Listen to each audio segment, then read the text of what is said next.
Hello, everyone. Ghosting. Ghosting. You see, relationship, a toxic relationship is the most dangerous thing that can happen to anyone. Whether you're a man, whether you're a woman, whether you are single, still searching, or you're already married.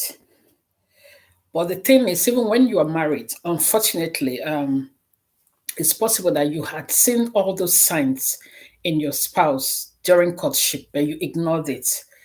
But for you who are singles, you better thank God because now you have an opportunity to know what to look out for when dating or before you say, I do. As a single woman, not every man who comes your way to say, I love you, to profess love to you, is going to be your husband or is going to be suitable for you. And the same thing applies to you as a single man. Not every beautiful girl you see out there that you want to date should you end up getting married to. It's very, very important. So tonight, I'm going to briefly talk about ghosting. Ghosting. Ghosting. What does it mean for a person to be ghosted in a relationship? What does it mean for a person to be ghosted in a relationship? My name is Kate Okoli. I'm a relationship expert, having worked as a lawyer in two different jurisdictions for a period of over 28 years. I have handled so many cases in family, so many family issues, cases of divorce, cases of child protection, cases of financial settlement, families in crisis, so many in different scenarios there because there's no single family that's ever the same. All families are unique in their own structures depending on the setting. So now, one of the reasons why I set up this platform is to kind of empower and to sensitize, to give people the knowledge that they need in order to thrive in their relationships. There are there's a lot of people who they may be in a very in an extremely abusive relationship without even knowing that they are being abused. They actually think that it's normal, and most of the times it's not because they are doing it intentionally, but it is because they are ignorant because they don't know any better. Nobody has told them. Sometimes they don't even bother to go for counseling. Sometimes they even begin to blame themselves, thinking that it's their fault. They just want to do everything to make the relationship work, you see. So, this is what the platform is for, to help people to synthesize them, to um, help them know what their rights are, to help them know, especially when they're in an abusive relationship, what should they do, what steps should they take to minimize that level of harm and damage to their mental and psychological health. Very, very important. So, ghosting. What is ghosting? When you say somebody has ghosted you, what's the meaning of ghosting? So let's look it up here. The dictionary meaning of ghost of the term ghosting, of the word ghosting. So ghosting is the appearance. No, not that. Not in this context. Just a minute. So when you ghost someone, what does that mean? Ghosting. When someone cuts off all communications without explanation and extends to all things. Most of us think about it in the context of a digital departure, a friend not responding to your text, or was still a lover. But it happens across all social circumstances and is tied to the way we view the world. So let's say, for example, you're married to a man, especially for women. Women experience this ghosting more. They get ghosted more by men than the other way around.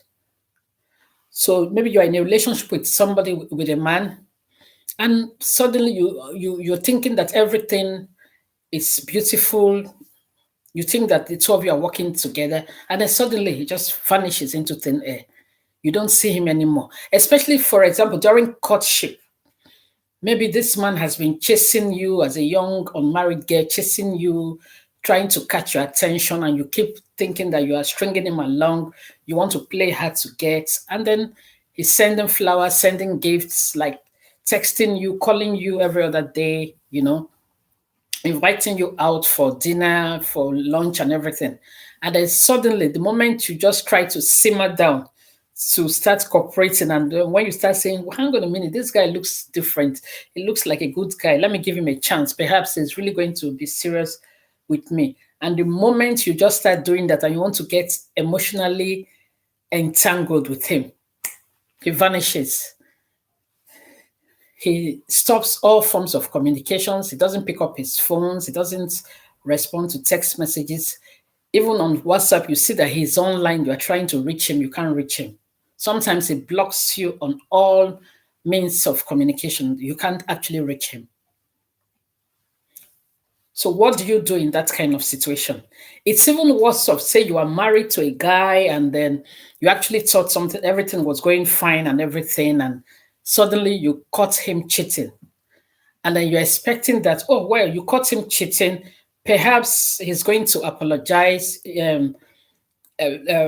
Forgiveness is divine. You're going to forgive, and obviously he's going to turn over a new leaf. Maybe it was a mistake. Maybe he got carried away. Maybe he got seduced or something. Maybe you just feel, you want to give him a second chance and everything. But suddenly he just decides on his own, no explanation, no no single word of apology, no remorse. He vanishes into thin air. A lot of times, I was reading a story that happened in Lagos a couple of years ago of this couple, a husband and wife, I think they're in their 30s and all of that. They've got 3 children. As a matter of fact, the woman had a newborn baby. I think the baby was about 9 months then. And then they were okay, they were doing well. And then suddenly the guy lost his job. And as is normal, he had to go out there every day to find a job, sending out his CV and everything. And then after some time, the job wasn't coming. So he told his wife, a friend of his told him, if he comes to Abuja, that perhaps he might be lucky to get a job in Abuja. So, of course, the wife was happy, and then he went to Abuja to continue the search for a job. And then, lo and behold, one thing led to the other. It wasn't as consistent as it used to be. He wasn't calling the woman, his wife, as he used to call her. He wasn't responsive as he used to be. And then she started complaining. He saw her complaints as nagging. She was adding to his stress. She was toxic. Anytime he manages to come back from Abuja, by the way, he actually lied to her first and foremost that he was in Ilorin or something. And then the wife didn't know it was Abuja. I think he told her he was going to Ilorin to find a job, but she didn't know he was in Abuja, camping with another woman in Abuja. So he was hiding this information and started ghosting her and the children. And then obviously, with women, when they start smelling a rat, they're going to talk about it. They're going to want to have a conversation, which is normal. But he turned it around to say, oh, she was nagging, always nagging, not giving him peace and everything. And then it switched off all means of communication from her and everything. And then I think a couple of months later, reappeared to say he's no more interested in the relationship. I started moving his thing, saying that he wants to take the children to his elder brother, and then he wants to move finally to Abuja. When the wife started trying to investigate to find out what was going on, she later realized that, All this while she thought he was in a lorry. He had already started camping with a rich woman in Abuja who had promised him heaven and earth, and he decided to move in with her and wanted nothing to do with his wife and three children. As a matter of fact, he actually said he wasn't married to the woman. But again, ladies, you've got to be careful. I I have a 0% tolerance for young people when you are in courtship with a man, especially for women. Protect your integrity. What he has not paid for, when he has not formalized anything concerning your diary, concerning proper marriage, and there is no need moving in with him, because what you are saying to him, obviously he has not worked hard, he doesn't have anything to lose. The day he decides that the relationship doesn't suit him anymore, he can just freely move out and just move on to the next victim. So always be sure that if you are in courtship with a man, always be sure that all the necessary things are done. Get married properly, formalize the marriage and everything before you move in. But in this woman's case, unfortunately, I know sometimes life does happen. Sometimes, again, that's why premarital sex is really not encouraged. You understand? Because then you've given up everything to the man. He begins to see the bad side of you, some qualities, and maybe you wake up in the morning, you're not looking so gorgeous as before. And then there are no commitments, there are no ties, no marriage commitments, and anything. So you can just stroll out and just walk off just at any time, you see. So she had the first child, she had the second child, and then now the third child. But he kept on emphasizing that, oh, I'm not married to her, it's just partnership. I'm not married to her, it's just partnership. I noticed that that was what he kept on emphasizing, that I'm not sure what's marriage is when you know somebody's not married to you. She had the first child, she had the second child, and now she's actually nursing the third baby. And you kept on emphasizing that she's not married to you. So it will appear that he knew what he was doing. He never wanted to formalize the marriage. She was not good enough to be married, but she was good enough to be impregnated by him for 3 different consecutive times. A young, beautiful lady, she didn't understand what was going on. She was broken and everything. This guy did not show any empathy, didn't show any care, didn't show nothing. And he kept on being deliberately untruthful, that he actually was trying to get a job. He didn't really come out. He said he was trying to get a job. Since there was no job in Lagos, he needed to go to Abuja to find a job. But when this woman carried out extra investigation, she found out that he was living with another woman. So he was living a double standard life, living a separate life in Abuja, and then still making her believe that there was a relationship until it was found out. You understand? So at a stage, he actually ghosted her for so long, was not picking up calls, was not communicating, was not responding to text messages, was just completely, there was no explanation to his action. There was, no explanation whatsoever to his action. She didn't know what to do. At a stage, she even got worried about his safety, started asking his friends, calling his friends. One thing also I realized about men, the moment they start misbehaving, very few of their friends actually are able to look them straight in the face to say, this thing you are doing to your wife is not right. Could it be it's because even they themselves, they indulge in such practices?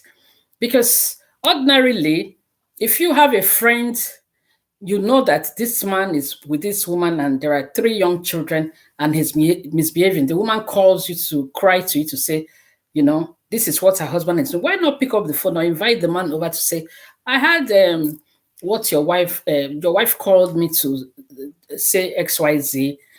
I just want to hear your own side of the story. If really you are actually doing this to the woman, this is not right. You need to retrace your footsteps. This is not right.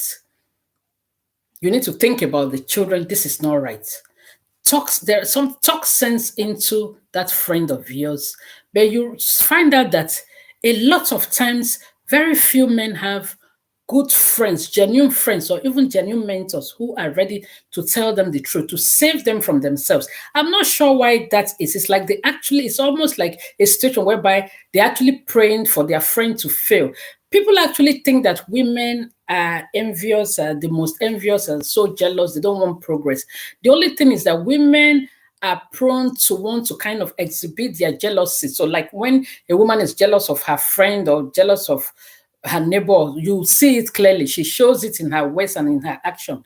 But with men, they hide all that rivalry and competition and jealousy. It is innate, it is in depth, it is in them. But they are somewhere using their binoculars to watch the progress of their friend, to see how their friend's wife is being enterprising or getting along, to see whether they are fighting, to see whether there's a problem in the marriage.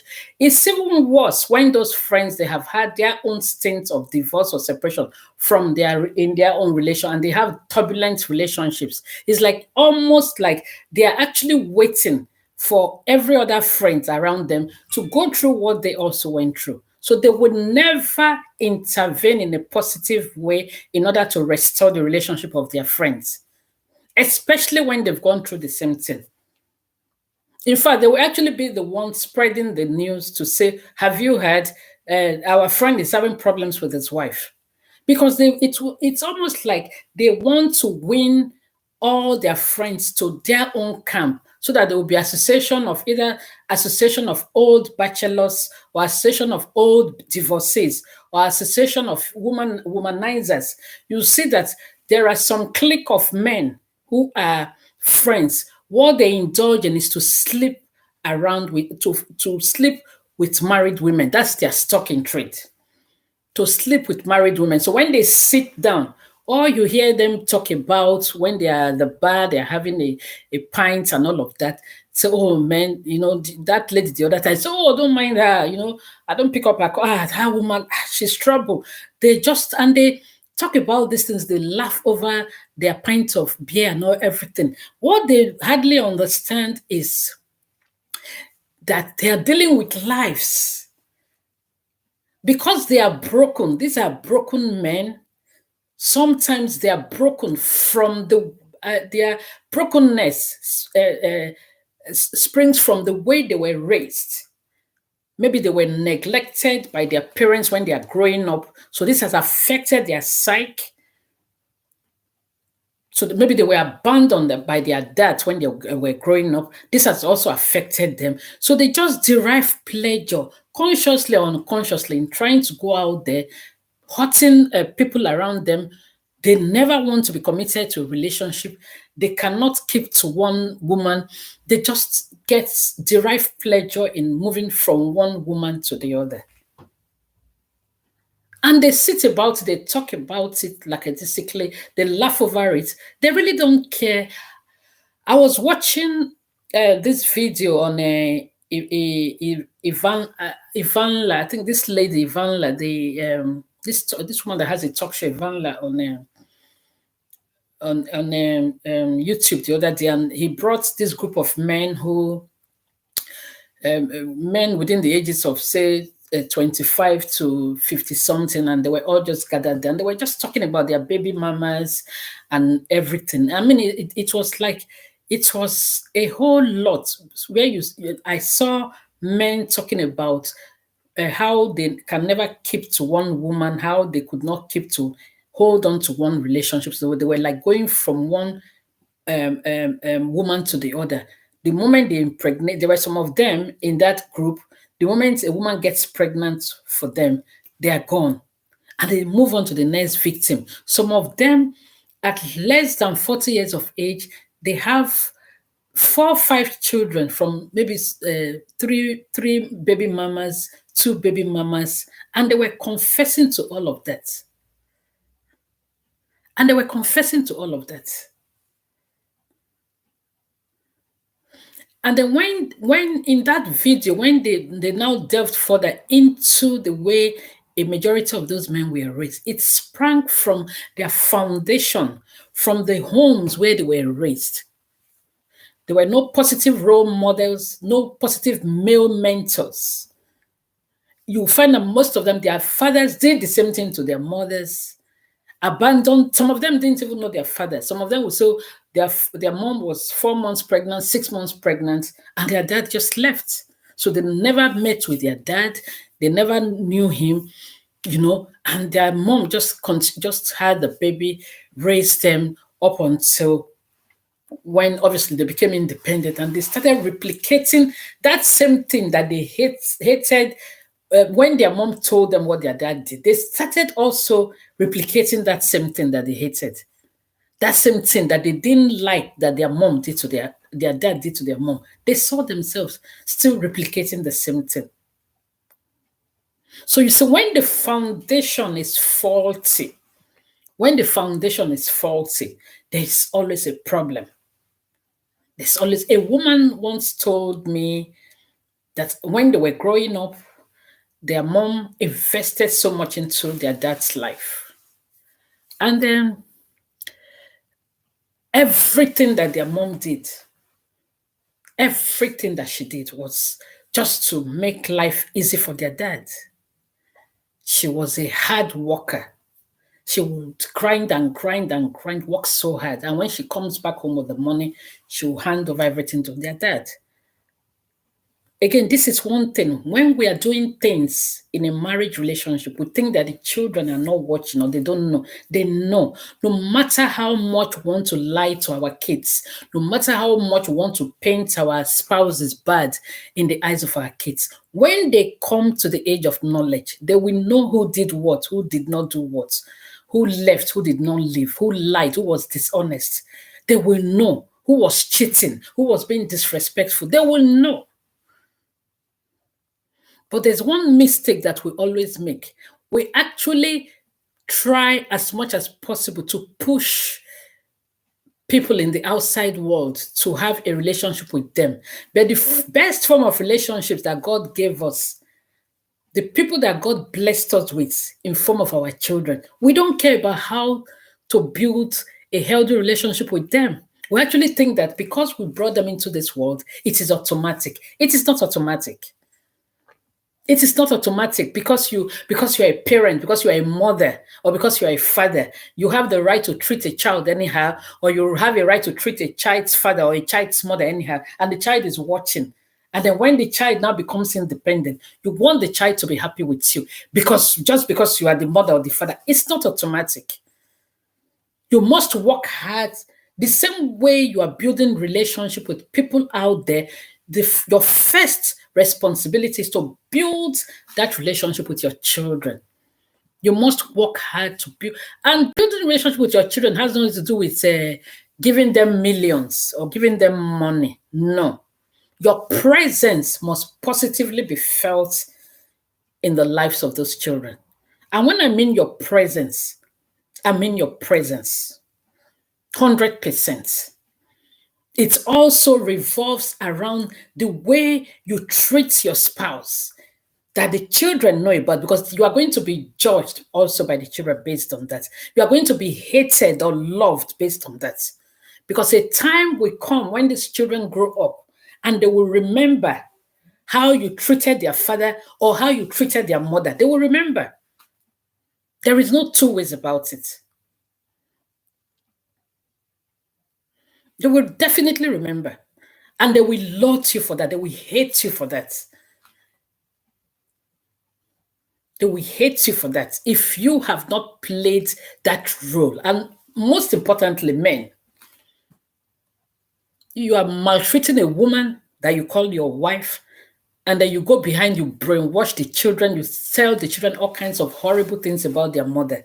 They may be believing you now because they are still young, they are still children. But one thing I must tell you, when they come to the age of knowledge, they are now able to discern between right and wrong. They will hate you for your dishonesty. They will hate you for your lies. They will hate you for the way you treated their mother. The day you pick up the phone and you want to call them, you need their attention, they will not be there to respond to you.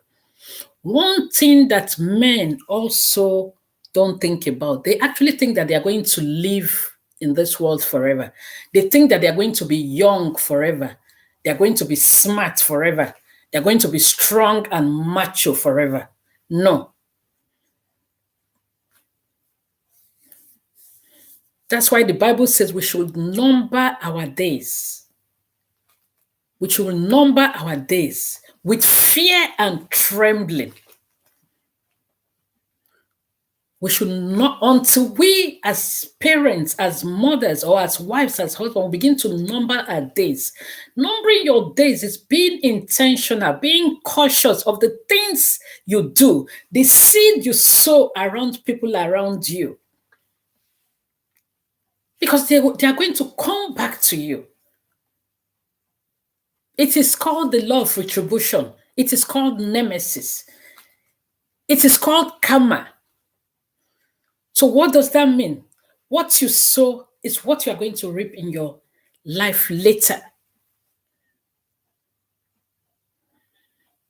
I tell you, as a man, as a woman, the best place to sow a seed, the best place to sow a good seed is the place where you have history with. A lot of people, they prefer to sow seeds with people that they don't have history with.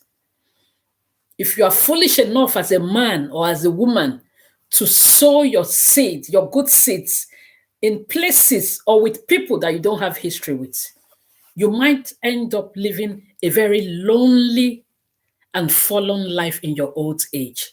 Because the people you were supposed to sow the good seeds with that you abandoned, they're not going to be there for you. The people that you've gone to sow good seeds with will be busy taking care of the people that are more important to them. So they will not have your time. They will not have your time because they had no history with you. So be careful when you are clamoring to please your friends, to please your colleagues, to please your side chicks, to please if you're a woman, you have you are married and you have some boyfriends outside, you are clamoring to please people you don't have history with, people that will not stand with you when you are in trouble, people that you cannot guarantee that they will stand by you when you are in crisis, people that cannot bring out £5 of their money to invest in you when you have a health crisis. But now you are busy, you are sowing good seeds in their life, then you are leaving the people who matters most to you. You are making the greatest mistake of your life. Because after you have sown that seed in the lives of those people that you have no history with, a time will come when you will knock on the doors of those people. They will say to you, sorry, I know you not. I'm very busy because I'm taking care of my wife. I'm taking care of my children. I'm taking care of my husband. They will not have your time because you have a misplaced priority. You forgot to sow your own seed in places and with people who you have a history with.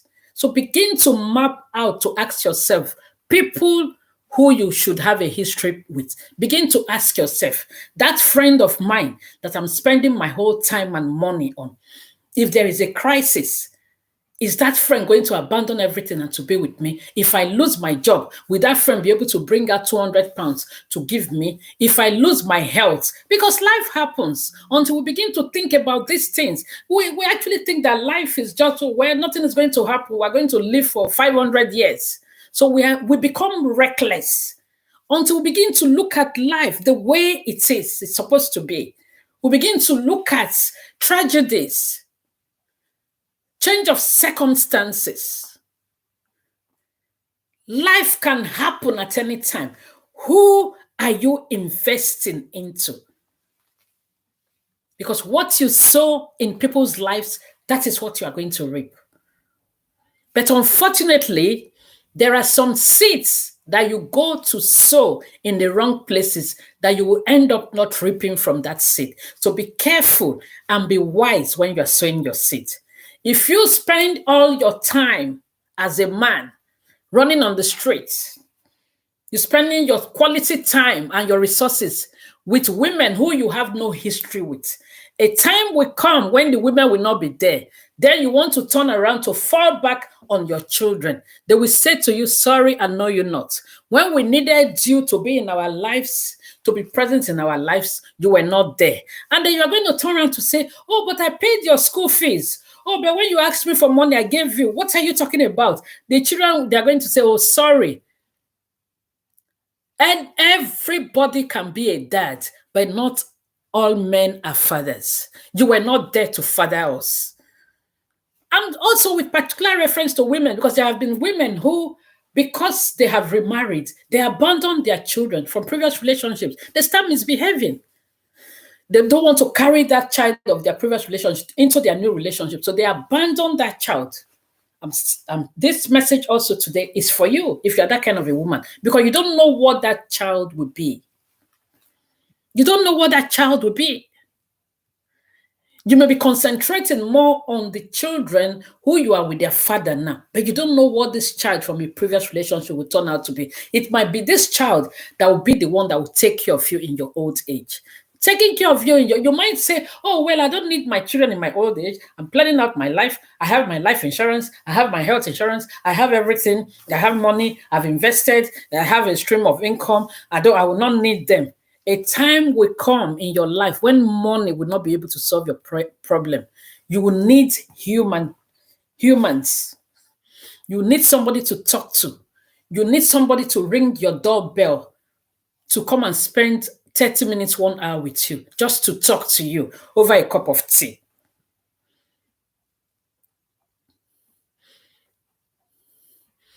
You need somebody to say they are your next of kin when you are sick in the hospital. And they are asking you in hospital, do you have family members? And then when you give out some telephone numbers as they're calling, so hello, how can I help you? Or I have one Mr. So and so here. He says he's your dad. Say, sorry, I'm busy right now. I'll call you back. And then you call the second child the same thing. You call the third child the same thing. And then it will be too late. So begin to build your relationships now, and be futuristic, having the future in mind. There are some people, they'll prefer to be nice outside, but in their home, they are monsters. They open the doors for women in their office to pass. They serve people tea. They are so polite and so gentle outside. But in their homes, they are monsters. They look like people who are demon possessed. They harass people. They harass their family members. They harass their children. They harass their wives. But when they're out there, they are perfect gentlemen. This message is for you. You are sowing your good seeds in the wrong places. Because you see what? Those your work colleagues that you open the door for them to show them that you're a gentleman. Those your side chicks that you take to buy lunch and you take them on holidays and you spend expensively for them. Ask yourself, they will not be there for you when you turn 80, when you are 85, when you are 90, and you are carrying urine bag all over, and you're wearing your house robe. You are sitting down on the hospital bed when other people in that ward, they have visitors from January to December. Not one single visitor will come to look for you. Then you will look back and you say, how have I hated instruction? How have I hated good advice? I wish I'm able to live my life all over again. I wish I can apologize to my children. I wish I can apologize to my wife. But then it will be too late. It will be too late. So now you have the time. Now is the acceptable time. Now is the time to begin to put things together. Now is the time to make that reconciliation with your children. Now is the time to understand that your children don't need your money. What they need your presence. Because anybody can be a daddy. Not everybody can be a father.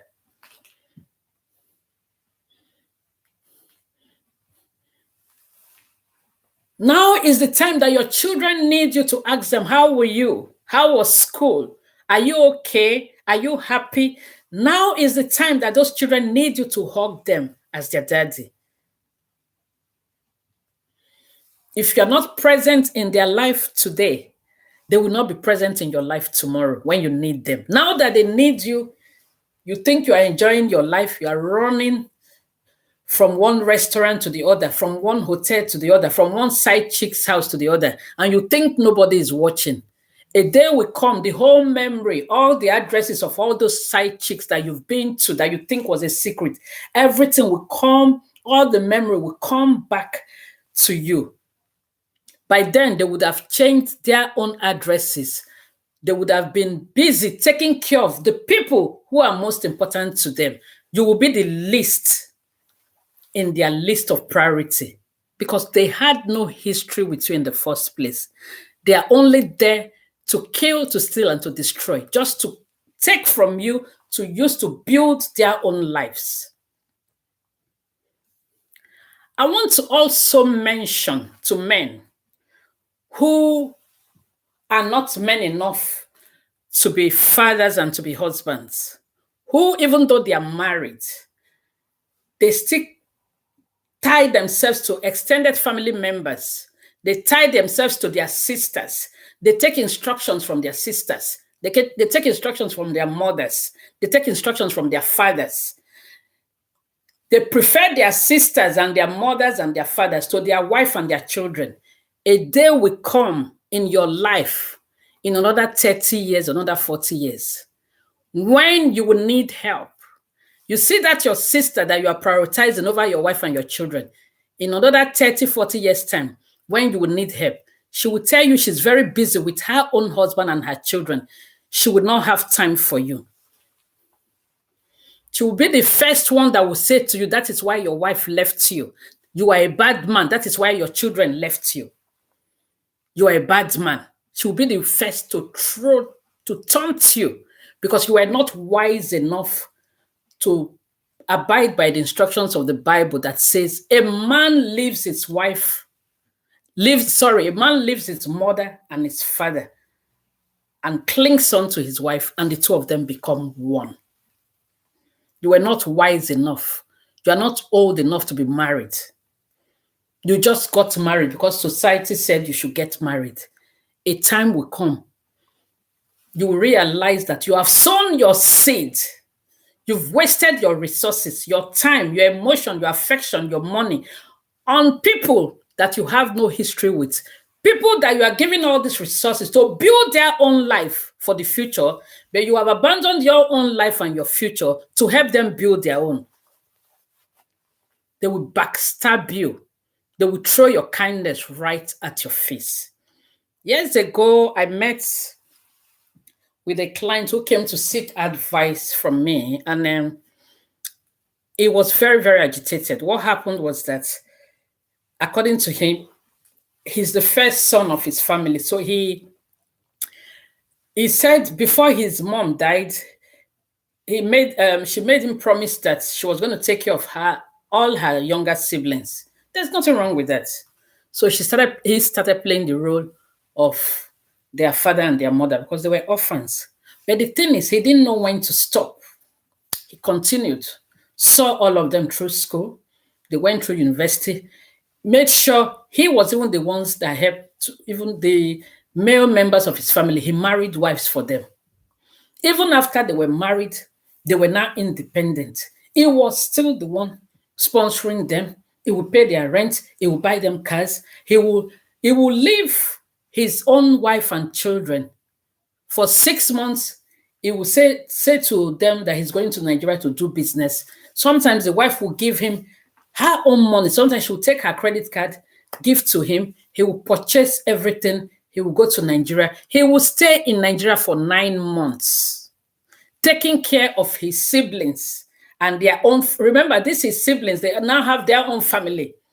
He was living his life for his siblings at the detriment of his wife and his children. And this thing continued for so long. And his siblings, especially the sisters, they were enjoying the whole thing. at the detriment of his wife and children. His wife was suffering. His children here, they were suffering. Their father was not present in their life while he was busy taking care of his sisters. The sisters that have their own husbands, so they were enjoying the whole thing. They were using him to build their own life. Years kept on rolling by and everything. The wife just got tired because it will come, stay 2 weeks, load containers, and then each time he came back, it would not even account for all the money he had gone to Nigeria with to invest in Nigeria with. It would not account.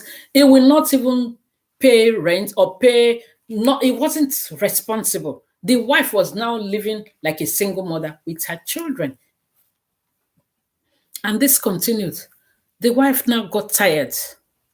So, because it will come stay 2 weeks, it will go to Nigeria and stay for 9 months. She was carrying all the financial responsibility. So on one occasion, she just got tired that, she cannot continue like this. This man is busy building other people's family. And then he abandoned her and the children. So she decided to, she sold the house, carried her children, moved to another town. This man was telling me the story with his own mouth about his own personal encounter. So she moved to another town. As usual, he felt that Mugu wife now, people that are not his priorities, they will always be there to wait for him while he's busy building other people's lives. So lo and behold, he came that day, saw that the curtains were different, everything was a bit different in the house. He rang the bell. Another person came in, excuse me, who are you? I said, who are you? So this is my house. So what do you mean? We moved into this house a couple of months ago.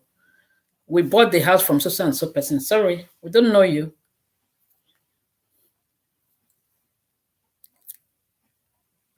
Then he picked up the phone. He started calling. The wife did not pick up. She did not answer. He tried to contact the children. The children they were already growing. So now they already knew that he was never there for them. He was always in Nigeria.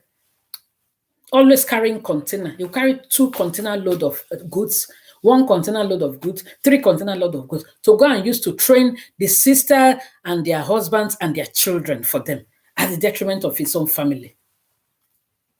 So he was confused. He now rushed to friends. They were like saying, where have you been? You are hardly here. What's it? So, I'm doing business in Nigeria. My brother is helping me to look after the shop in Nigeria. So I have to, all kinds of stories. Well, that was when he knew he had lost that.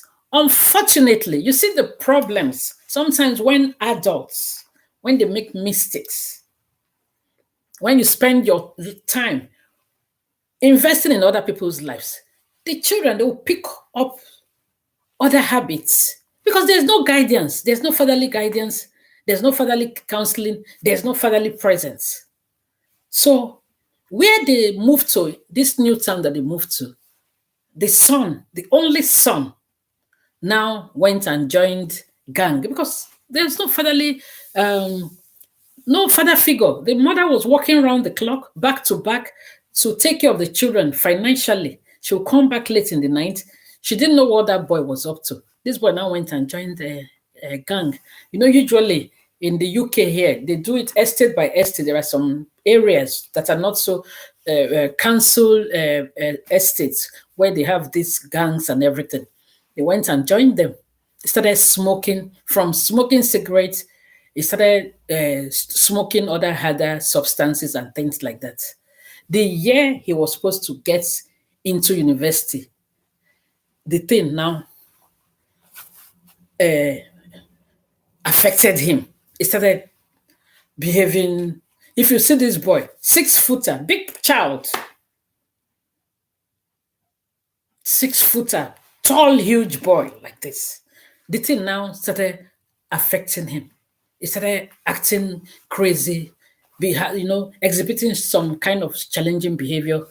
The mother now called, the police were called, so they held him.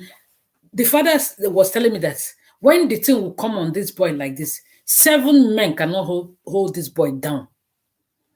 7 men cannot hold this boy down. That the boy will not become so like, and because he's huge, tall.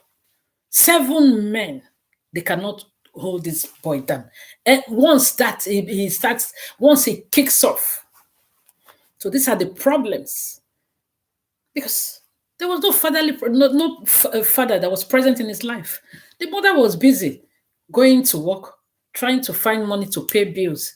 Because everything here is bills. You have to pay the council tax, you pay the electricity bill, you pay the gas, you pay the water, you pay the rent, you pay mortgage, you pay for transport. Pay.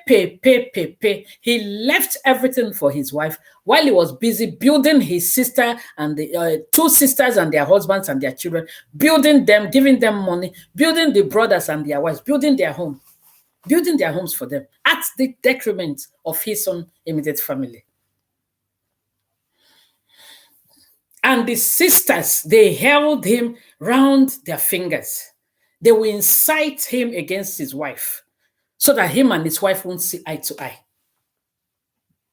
All manipulating him so that they can take everything from him to build their own homes.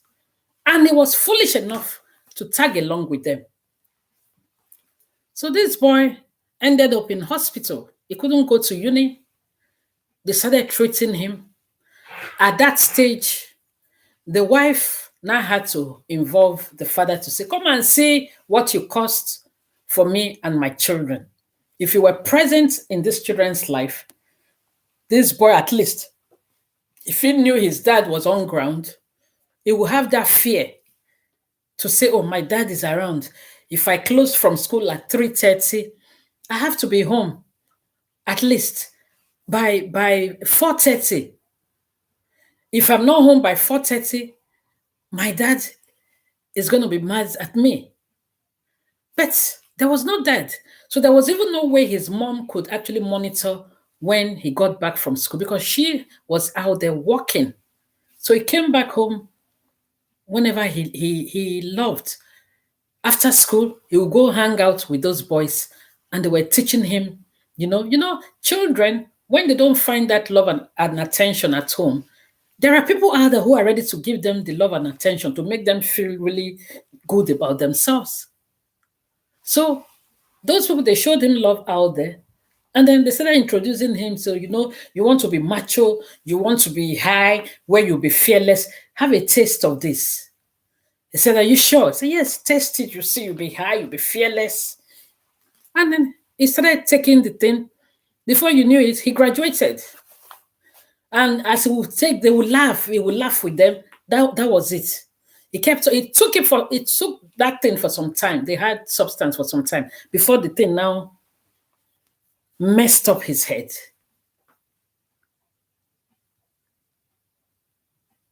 The man was crying. Have you seen where a man cries, where he sheds tears? Oh, he has made a mistake. That do I know the one that hurts him most now? I said no. That all those his siblings that he prioritized over his wife and children, now they are laughing at him. Now his business is not doing well. None of them can even raise 20,000 to give to him to help him. He was telling me this thing with his mouth. None of them. That now it looks like he has to start his life all over again. All his businesses, they've eaten everything. Harry borrowed the whole thing. As the Igbos would say, they took everything from him. Now he doesn't have a home. He said he's renting. He has to now start his life all over again. Now his son became the sacrificial lamb that ended up getting his head messed up. So I said to him, I don't know, because now this boy is on medication. Even if he's on Depot, there's an injection they give that will calm him down. There's an after effect. Sometimes you see them, they hold their hands like this and they're walking like this. Sometimes it makes them put on so much weight. So I said, how, at this early stage of this boy's life, for how long is it? Because it is believed that if he doesn't take the medication, he's going to relapse. So he has to continuously take the medication. Sometimes they put it in form of injection. They call it depot. So they take it maybe every fortnight, depending on the intensity. But for some that can manage themselves, they take it in form of tablets. But the ones that cannot manage, sometimes they will forget to take the tablet. So they give them in form of injection. And there are after effects. You see them, they start putting on weight. You see them, sometimes they hold their hands like this. They're walking like this. So this is what he used, that his son as a sacrificial lamb to raise extended family members. He didn't know when to stop. He didn't apply wisdom. He didn't balance it. He didn't prioritize his wife and children. So that's how he found it. So I'm saying to him, even if you go and remarry now, what son is that new woman going to have that will be as big and as tall as your son? He said, my sister. That is the question now. He doesn't know where to start. He doesn't know where to start from. He doesn't know where to start from. So, men, apply wisdom. Nobody is saying don't have nothing to do with your extended family. But you see, when they come with their manipulation, with their brainwashing, with their lies, sometimes they will set you up against your wife. Anybody who says to you, don't eat your wife's food, any sister or any brother that says to you, don't eat your wife's food. I went somewhere to consult. They said you shouldn't eat your wife's food. She wants to kill you. You know that the manipulation has started. They want to destroy your family. And the only thing they want from you, they just want to take everything from you so that they can use your own money to build their own lives at your own detriment. Don't allow over-attachment and over-sentiment to make people, other people, ruin your life. It's to your tent, O Israel, that the fact that you are from the same womb as somebody doesn't necessarily mean that the person has your best interest at heart. Every man for his own. I believe strongly that the moment a person is more than 20 years of age, 21 years of age, they should be able to stand on their own. If you have supported them up to that to the extent that they are now husbands and wives in their own homes, I think they should be independent enough for you to now also concentrate on your own family.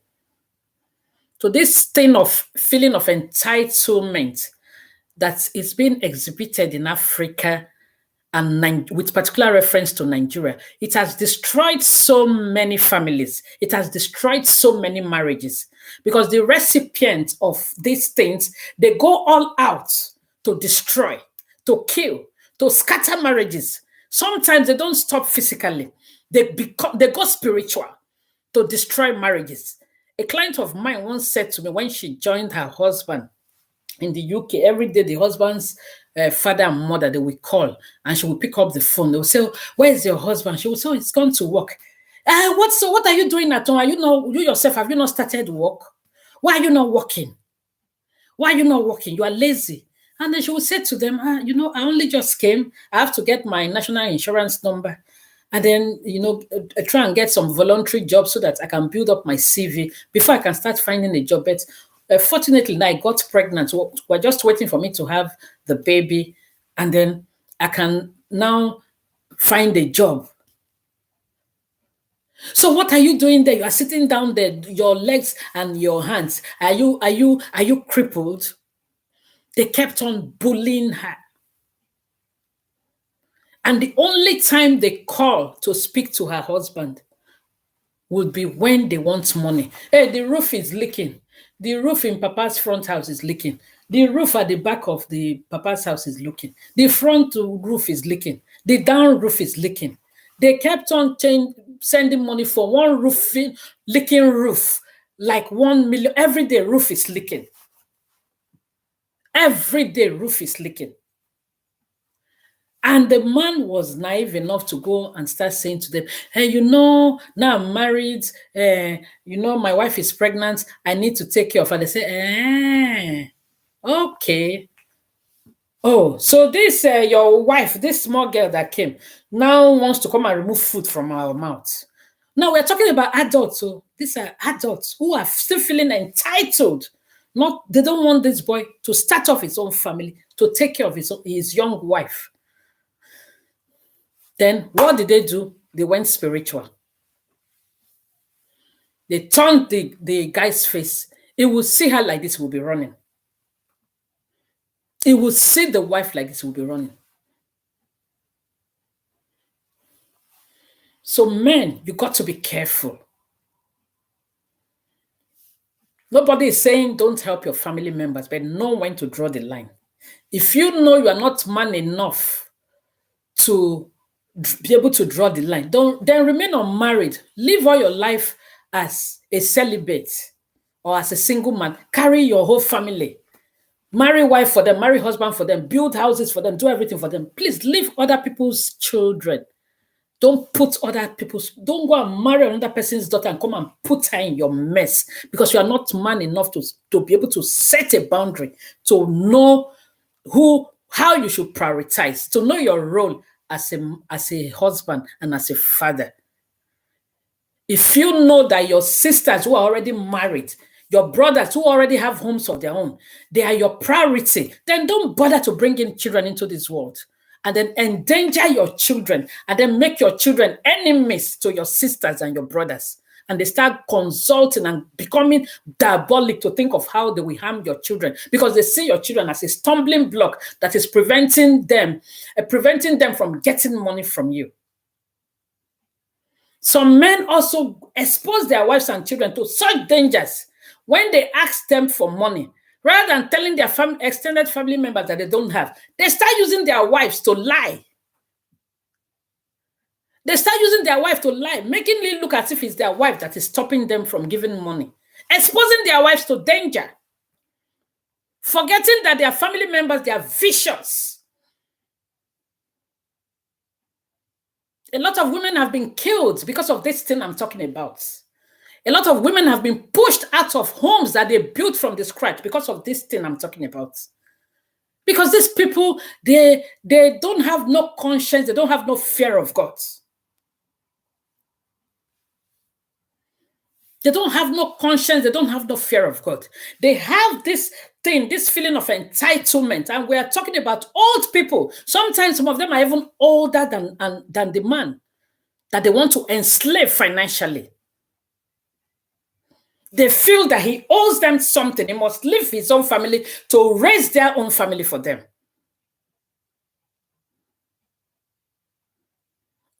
And I noticed that this thing is very peculiar, especially within the Igbo culture.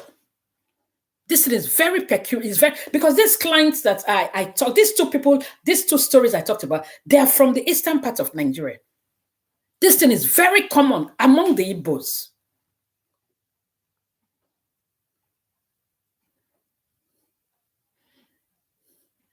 You see somebody in his 50s and his 60s and in his 40s, he's still expecting his brother to carry him financially. They will set up business for him. He will crumble the business. They will set up the second one. He will crumble it. They will set up the third one. He will eat it. He will require the whole thing. And he still feels that his brother is entitled to continue to get money from his brother, who has his own family that he wants to raise.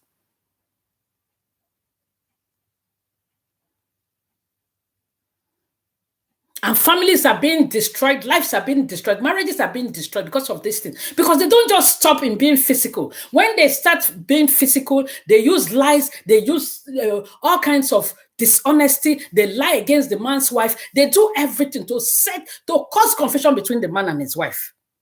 Because they want to destroy the marriage, to take over the man's life, to take everything from the wife, the man, to build their own family.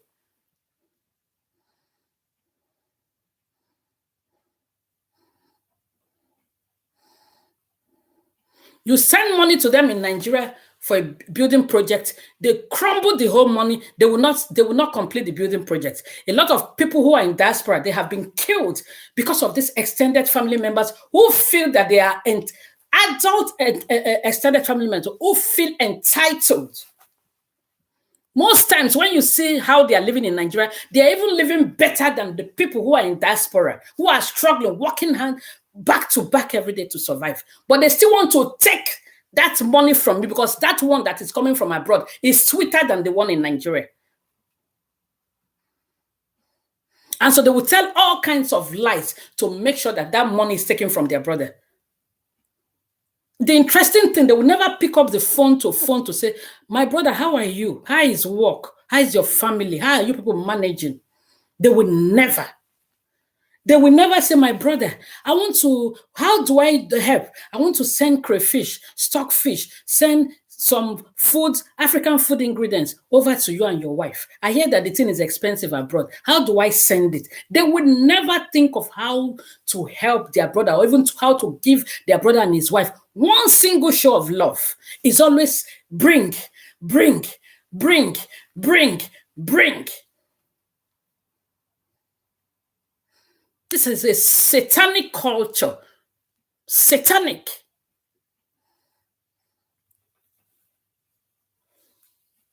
And sadly, the men are buying into it.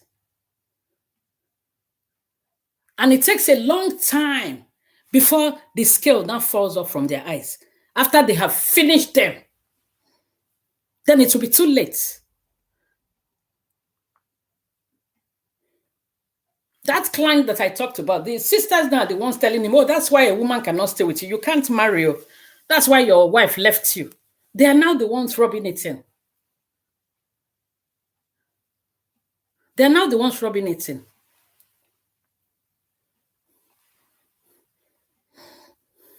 Now, back to the title about ghosting. Because all of this is all encompassing. A lot of times also, these people are desperate. When you see a man misbehaving, check the background where he's from. A lot of times you see those men misbehaving is from the background of the family. The families, they have gone diabolic. So check the background, because they are desperate to destroy the man's life so that they can take everything from him. So check the background. And if you can pray, you think you are still interested in a man, pray for God to save him, for the scale to fall off from his side, so that he can know who his true enemies are. Check the background. And what surprises me about this, they don't care about the children of this man. And there have been cases where they end up killing a man and they take everything from him and they leave the children and the wife to suffer. So it's a barbaric culture, a savage culture. A savage culture where women are oppressed, where children are oppressed. A savage culture where adults feel that they are entitled to be helped by their siblings, and you continue to help them the rest of their life, and you will never get thank you from them. The more you are helping them, the more they are saying you are not helping, the more you are helping, you continue to help them for 100 years, you will never get nothing from them. You will expect that as the man is even helping them, they will love the man's children. For where you see them, they'll start comparing their children's progress with their brother's children's progress. This is the same brother that is helping them more. They will start being competitive. Envy and jealousy will now come in. So there is nothing that their brother is getting from them, even though he's helping them. So what's the point? What's the point? So in essence, what am I saying? That somebody is of the same mother and father with you does not necessarily mean that that person has your best interest at heart. Sow seeds now. Now that you have enough time, sow seeds in the lives of people who you have a history with. If you use the seed the good seed that you have to go and sow into other people's lives, in another 50 years' time, when you knock on their door, they will tell you, sorry, we are busy, because they are busy taking care of their own husbands, their own wives, and their own children. But then, because you have refused to sow seed with you have refused to prioritize your own wife and your children, you will live a fallen, lonely life. God help you. Maybe if you are in diaspora, the government and the local authorities, they might be the one that will end up burying you, because there will be nobody there to take care of you. A lot of men have died in their houses here in the UK. And they will die, they will just delete in their houses in the UK there. 2 weeks, 1 month, nobody will know. They'll be smelling in there. Until the neighbors will say, oh, there's something smelling. We haven't seen this man for some time now. There's something smelling. Sometimes they'll see flies coming, and then they will call the local authority, call the police. By the time they break into the house, they'll find Mr. Do-Good, Mr. People Pleaser, that prefers to please his extended family members, his sisters and their husbands, prefers to please them. They'll find him lying down there lifeless.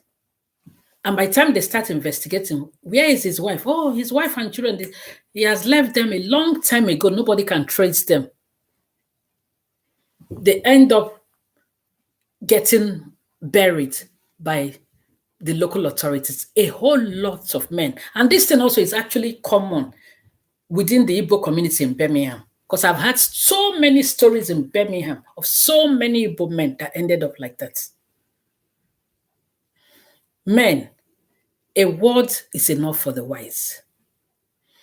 If you know how to pound on a mortar, pound on a matter. If you want to pound on an empty floor, pound on an empty floor. A word is enough for a wise. I'll see you in my next video. Thank you very much.